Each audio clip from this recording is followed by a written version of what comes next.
What does failure in a modern disaster response actually look like? Well, it looks like billions of dollars, global attention, and help from the largest aid organisations in the world. And yet, the country still remains in ruins. This might sound a bit weird, but this was the case back in 2010. Haiti was struck by a devastating earthquake, practically levelling the country. Countries such as the US and Canada rushed to help, with aid from international organisations such as the EU, UN, Oxfam and the Red Cross. By all accounts, this should have been a textbook example of how to do international aid and disaster response properly. And yet, this wasn't to be.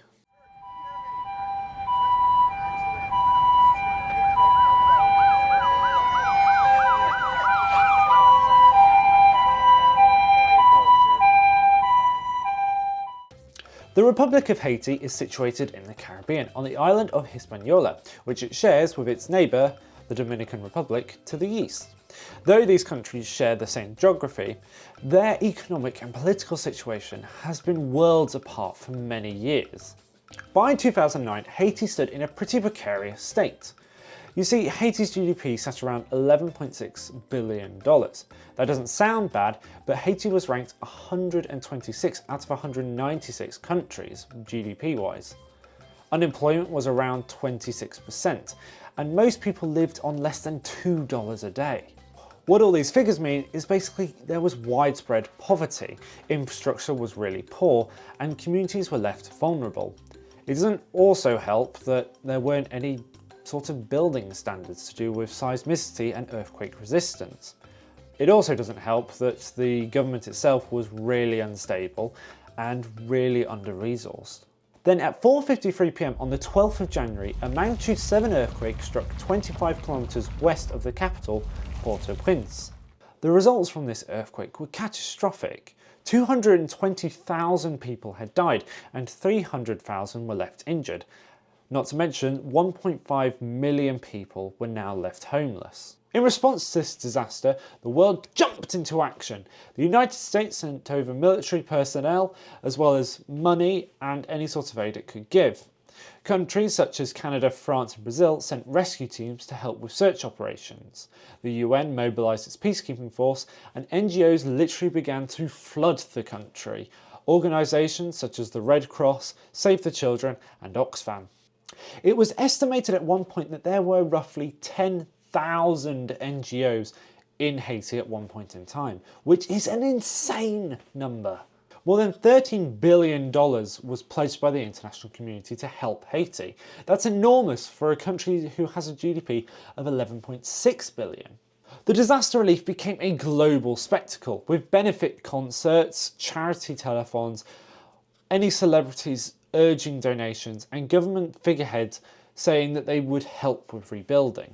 With so much money, manpower and attention, Haiti looked set to be one of the best images of disaster response and relief we have seen this century. Right? Wrong! Coordinating over 10,000 NGOs became a monumental task, one which didn't go well at all.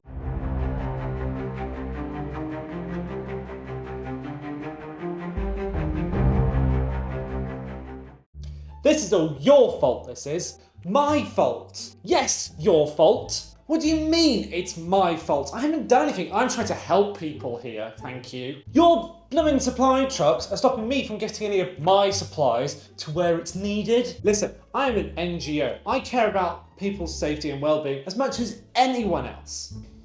So don't come over here telling me it's my fault. You're also blocking the routes. I can't get supplies through. I'm trying to help people, you know.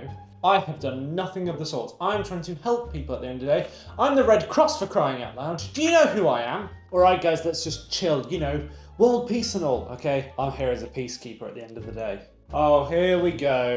Talking about world peace again. Here we go. I'm sorry, who are you again? What do you do exactly? Yeah, what exactly is it you do again? I don't remember you being here at this meeting. I'm Habitat for Humanities, okay?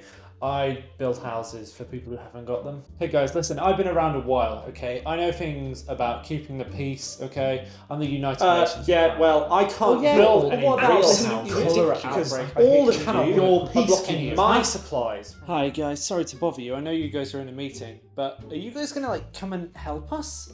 Because there's just loads of supplies just kind of lying around the place, and our people really need it.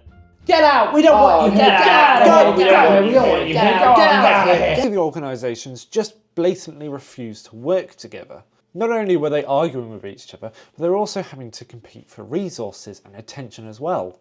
Yes. Yes. Huh?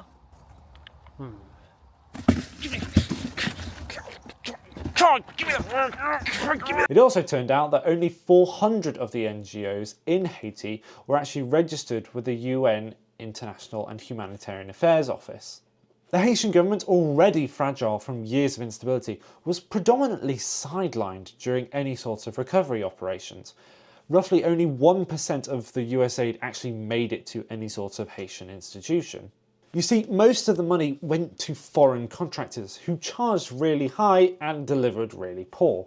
Sometimes they just didn't do it altogether, and when they did do it, it was usually really shoddy and it's just not what people needed. Whilst all of this was going on, a cholera outbreak out of nowhere just broke out in the country.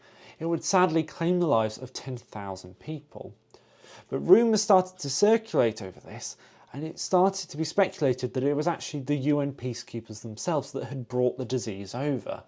On top of all of this, reports slowly started to emerge that members of NGOs were abusing their power, coercing young Haitian women into having sex with them for food and supplies. In the end of all this, Haiti didn't just suffer from the earthquake, but it suffered from the world trying to fix it. In the weeks and months that followed, headlines about Haiti slowly disappeared. But for Haitians, this disaster carried on and was still real. Due to the awful response now coming more and more into the public light, people started asking questions, and inquiries were about to be made on what had happened and now what the long-term response would actually be like. Many of the promises made in 2010 were completely forgotten about. Many people still today in Haiti live in the temporary tents that were given to them by NGOs. As for the cholera outbreak, well, in 2013, Haiti filed a lawsuit against the UN. For many years, the UN swept it under the rug or blatantly ignored it. But it was only in 2016 where the UN finally admitted that it was their fault, and it came from the peacekeepers that they had brought in. Many affected communities are still now trying to fight the UN for more compensation, saying that this is unlawful and unjust against their communities.